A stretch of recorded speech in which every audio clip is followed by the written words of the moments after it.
publicidade, sabe? Pessoas querendo vender. Então é difícil. Principalmente pro público mais velho, assim, que agora que tá nessa internet, então eles acreditam em muita tudo, coisa. né?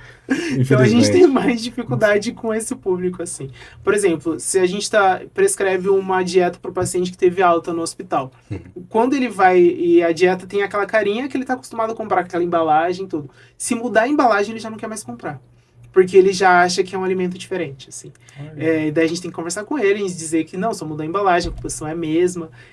O público mais que agora tá na internet, assim, é o que a gente tem mais dificuldade. Eu tô em regime porque o médico falou que eu tô com excesso de ferro. Se eu não perder o excesso de ferro, eu vou Você chegou a suplementar pra ter ou só foi com alimentação? alimentação. Ele falou que eu exagerei. Uhum. E se eu não tomar cuidado, eu vou ter que fazer, acho que é transfusão, tirar sangue. Vai ter que avaliar qual que é o seu caso, né? E como vai pra gente perder esse bendito ferro? Eu preciso avaliar como um todo. Como que tá a sua alimentação, né? Tá zoado, gente precisa entre aspas. Não vou mentir, porque... fazer um recordatório alimentar pra tentar entender como que tá a sua rotina. Você toma alguma medicação? Tomo. Tem tudo isso que a gente precisa avaliar pra saber por que tá tendo esse excesso aí. Entendi. Que é hipervitaminose que a gente Isso, fala. exatamente. Caraca, eu tô numa fase que É tudo um conjunto. Tudo não tem como a gente analisar algo que as pessoas falam, quanto que eu preciso comer pra emagrecer? As pessoas me perguntam isso. Eu preciso de quanto? Quantos quilos você vai emagrecer em tanto tempo? Eu não sei. Eu preciso avaliar a sua rotina como um todo pra poder te ajudar a chegar no seu objetivo. Um ponto Dormir mal engorda? Muito. Primeira coisa, quando você tá dormindo, você vai comer. Quando você não tá dormindo, aliás, você vai lá saltar a geladeira. Então já é um fator. O nosso corpo, durante o sono, ele passa por vários processos. Pode ver que na maioria das vezes, a gente acorda com fome, né? Já acorda já varado de fome querendo comer. Então, se você não controlar o seu sono, você vai ter mais tempo disponível para comer e não vai fazer os processos que só acontecem durante a noite, né? Que são alguns processos metabólicos. Ganho de massa magra acontece durante o descanso. Então, por isso que precisa ter o descanso, um descanso semanal entre uma atividade física e outra, para você conseguir ter um desenvolvimento também. Mais por curiosidade, assim, como que é você trabalhar num ambiente hospitalar e lidar com o ser humano, assim? Você falou bem no começo, mas eu tenho curiosidade porque hoje o ser humano é difícil. Muito. Eu vejo ainda por mais mim. Um ser humano doente, né? Como que é? Como que você lida Quando os pacientes estão, por exemplo, na UTI, é mais fácil, né? Porque ele está dependendo ali da nossa ajuda, da terapia nutricional, para conseguir ter um desfecho clínico melhor. O problema maior são os familiares mesmo, assim. Porque a gente precisa ter, voltando a falar aquilo, em relação à empatia. O paciente, o familiar está ali, ele quer que o familiar dele saia bem, né? Tenha uma alta, saia bem, tranquilo. É difícil. A gente precisa saber trabalhar.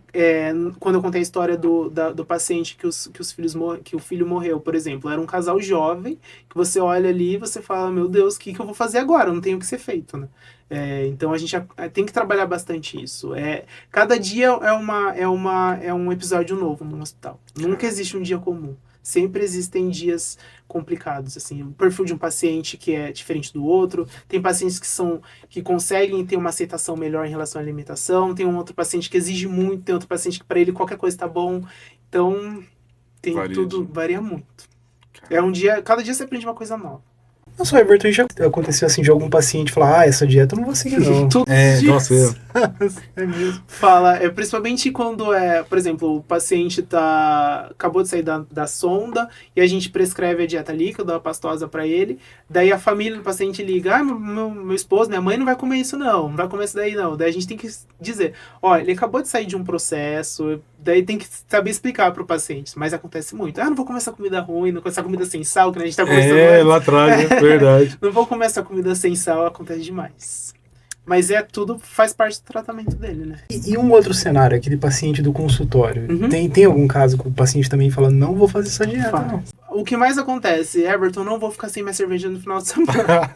Caralho. A gente tem que tentar encaixar. Se for um paciente... É claro que se ele procura ajuda nutricional, ele já tem que entender que muita coisa ele vai ter que deixar de lado, se ele tem um objetivo. Então, ele não vai conseguir tomar 3 fardos de cerveja por final de semana. Caraca. Então ele já tem que buscar ajuda, já sabendo que algumas coisas vão ser não cortadas, mas porém diminuídas. Então existem pacientes que falam, eu não vou comer isso, eu não quero nada integral. Paciente que está com problema, por exemplo, com problema de intestino, não consegue evacuar com frequência. Então a gente acaba prescrevendo alimentos mais integrais, a pessoa não quer comer. Então acontece bastante. E você diria para aquela pessoa que tá olhando aqui, fala, quer fazer nutrição, porque o Everton falou tão bem e quero fazer. Qual é a dica? O que você fala para ele agora? Primeira dica, você tem que gostar do que você faz. Porque, principalmente se você for trabalhar com nutrição de consultório, você tem que entender que você está ali para dar um suporte para o paciente. E não se frustrar se aquele resultado não for. Porque no começo eu trabalhei muito isso em terapia. Que eu me dedicava para fazer uma dieta legal para o paciente, um plano alimentar bacana, e não tinha resultado. Daí eu me frustrava com aquilo. Eu falava, nossa, eu sou um profissional péssimo. Eu me achava péssimo. Então você tem que entender isso, que você está ali para dar um suporte, tudo que o paciente precisar, você vai estar ali para ajudar ele, só que não vai depender só de você. Vai depender muito mais dele do que de você. Então, o primeiro ponto, se você pensa em fazer nutrição, é pensar nisso, assim, que existem várias vertentes que vão dar um resultado positivo ou negativo para aquele paciente. E se você pensa num ambiente, se você pretende cursar nutrição para trabalhar em hospital, você tem que entender que cada dia é único. Existem pacientes que hoje estão aqui, amanhã não estão mais. Existem famílias que sofrem muito, então você tem que ter essa empatia, se colocar no lugar das pessoas. Se você não tiver essa vocação, não tiver essa paciência para trabalhar em hospital, não vai. Porque daí acaba acontecendo daquilo, por exemplo, que a gente vê em SUS, né? Eu trabalho em hospital particular, então para mim é mais tranquilo. Mas que, por exemplo, a gente vê no SUS, aqueles profissionais que acabam... Claro que a gente tem que ver tudo que está acontecendo atrás antes também, né? Mas que acabam maltratando, a gente vê que não tem preparo nenhum. Então você precisa se preparar para estar nesse ambiente. Tanto que quando eu entrei nesse hospital foram as primeiras coisas que eles me perguntaram. Como você se sente nesse ambiente de pessoas com ventilação mecânica, de pessoas morrendo? Você precisa ter um preparo bem legal. Mas tem que ter... Deixa eu fazer uma pergunta boba, me perdoa. Mas tem que ter uma mente muito boa também, né? Tem. Porque você acaba... trata dela também? Bastante. Eu faço terapia, tomo remédio para ansiedade. Caraca! Tem que Entendi. ser, né? E atividade física, né? Que ajuda Que ajuda a se muito. relaxar. É o momento do dia, assim, que você relaxa, assim. Ô, Everton, e assim, o que é mais difícil, assim, para um paciente seguir na dieta? Assim, qual que é o maior desafio dele conseguir colocar aquilo em prática? Muitas pessoas relatam que, por exemplo, a correria do dia a dia. Falar, Everton, às vezes eu não consigo parar para tomar água, por exemplo. Existem pessoas que não conseguem. A gente consegue deixar uma garrafinha ali na nossa mesa, mas existem pessoas que não conseguem. Eu acho que o que mais prejudica as pessoas em seguir um plano alimentar é a falta de programação. Para você seguir uma dieta, se você vai ficar o dia todo fora, precisa se programar no dia anterior. Então, se a pessoa não consegue se programar, isso vai atrapalhar bastante. E a rotina, né, do dia a dia, assim. Às vezes, principalmente quem é mãe, trabalha, tem que buscar filho. A maioria das minhas pacientes são mulheres. Então, eu vejo muito isso em consultório.